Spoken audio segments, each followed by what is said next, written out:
Bayangkan jika seseorang berani bersumpah di depan jenazah yang sudah dikafani demi membuktikan dirinya tidak bersalah.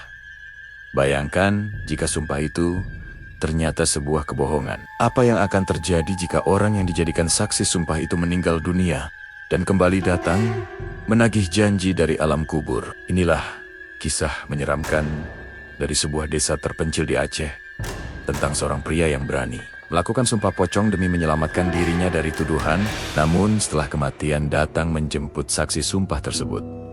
Sesuatu yang mengerikan mulai terjadi. Jenazah yang sudah dikuburkan dikabarkan bangkit dan mendatangi orang yang telah bersumpah itu. Apakah sumpah tersebut benar-benar akan membawa kutukan? Cerita horor di sebuah desa sunyi di pedalaman Aceh bernama Desa Lam Teuba. Hiduplah seorang pemuda bernama Fahri Abdullah. Fahri dikenal sebagai pemuda yang cukup ramah, namun banyak orang juga menganggapnya licik dan pandai menyembunyikan sesuatu. Di desa yang sama tinggal seorang lelaki tua yang dihormati masyarakat bernama Bapak Hasanuddin. Ia adalah tokoh agama yang sering diminta masyarakat untuk menyelesaikan berbagai masalah. Suatu hari, Desa Lam Teuba digemparkan oleh hilangnya sejumlah uang milik seorang pedagang bernama Saiful Bahri. Uang itu jumlahnya cukup besar dan rencananya akan digunakan untuk membeli tanah. Karena kehilangan itu terjadi setelah Saiful bertemu Fahri, banyak warga mulai mencurigai Fahri di Munasah. Desa warga berkumpul untuk membicarakan masalah tersebut. Saiful berdiri dengan wajah tegang. "Aku terakhir bertemu Fahri sebelum uang itu hilang," kata Saiful dengan suara berat. Fahri langsung berdiri. "Aku tidak mencuri uang itu.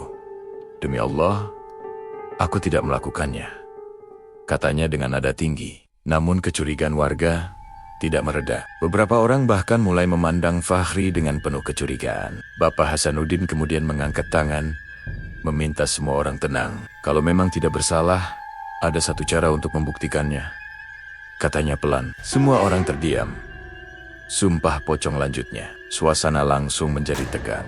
Di desa itu, sumpah pocong dianggap sangat sakral dan menakutkan. Orang yang bersumpah akan dikafani seperti jenazah dan bersumpah di hadapan Al-Quran serta disaksikan warga. Jika sumpah itu dusta, dipercaya bahwa kutukan akan datang. Fahri menelan ludah. Namun karena merasa terdesak, ia akhirnya berkata, "Baik, aku akan melakukan sumpah pocong." Malam sumpah pocong. Beberapa hari kemudian Desa Lam Teuba kembali ramai. Di Munasah sebuah kain kafan telah disiapkan. Lampu minyak menyala redup dan angin malam berhembus dingin. Fahri dibaringkan dan tubuhnya dibungkus kain kafan seperti jenazah. Wajahnya pucat namun ia mencoba terlihat tenang. Bapak Hasanuddin berdiri di sampingnya sambil memegang Al-Quran.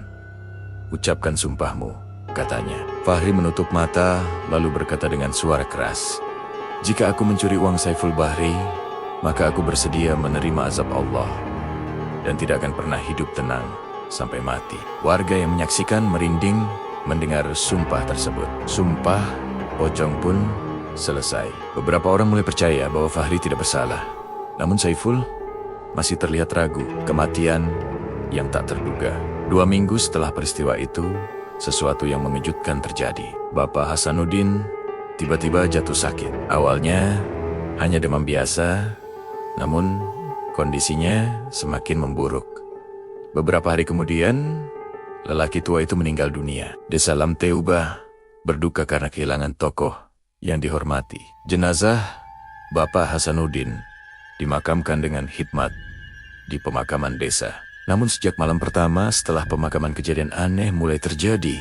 Penampakan pocong. Pada suatu malam, Fahri sedang tidur di rumahnya. Angin malam bertiup kencang dan suara daun bergesekan terdengar jelas. Tiba-tiba terdengar suara ketukan dari luar rumah. "Tok, tok, tok." Fahri terbangun. Ia berpikir mungkin ada warga yang datang. Namun ketika membuka pintu, tidak ada siapa-siapa. Saat hendak menutup pintu, matanya tiba-tiba membeku. Di ujung jalan terlihat sosok putih berdiri diam. Tubuhnya terbungkus kain kafan. Sosok itu perlahan melompat mendekat. Jantung Fahri berdegup sangat kencang. Ketika cahaya bulan menyinari wajah sosok itu, Fahri hampir pingsan. Wajah itu adalah wajah Bapak Hasanuddin. Teror yang berulang. Sejak malam itu, Fahri tidak pernah tidur nyenyak. Setiap malam ia selalu mendengar suara lompat pocong di sekitar rumahnya. Tetangganya juga mulai melihat sosok putih melompat di dekat rumah Fahri. Kabar itu menyebar cepat di desa. Suatu malam, Fahri memberanikan diri keluar rumah untuk memastikan.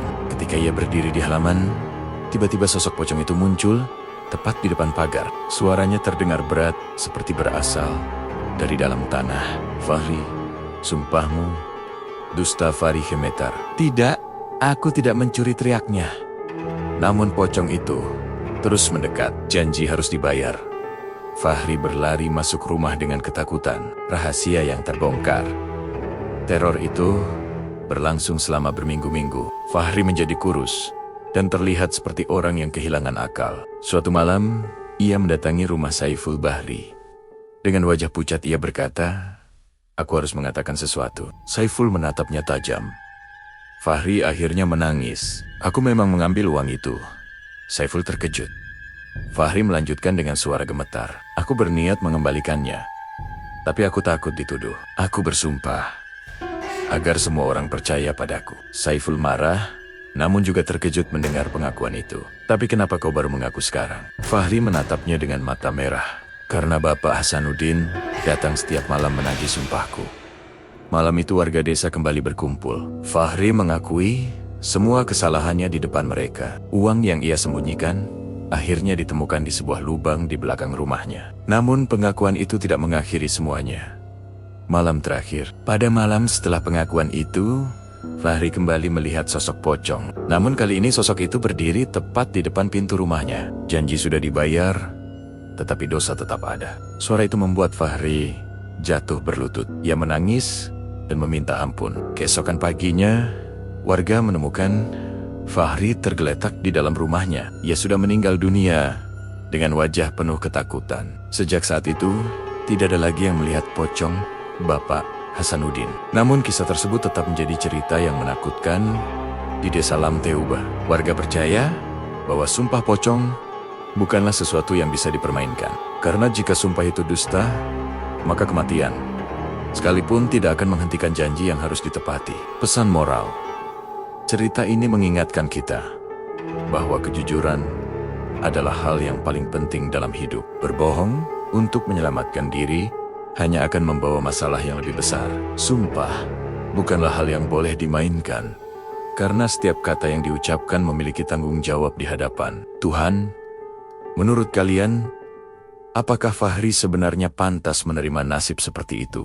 Apakah kalian percaya bahwa sumpah pocong benar-benar bisa membawa kutukan bagi orang yang berbohong? Jika kalian berada di posisi Fahri, apakah kalian akan berani melakukan sumpah pocong untuk membuktikan diri tidak bersalah? Jika kalian suka cerita horor misteri dan kisah nyata yang penuh pelajaran hidup, jangan lupa dukung channel ini dengan menekan tombol subscribe. Subscribe sekarang juga di channel kreator Jampang, agar kalian tidak ketinggalan cerita horor terbaru yang lebih menyeramkan dan penuh misteri.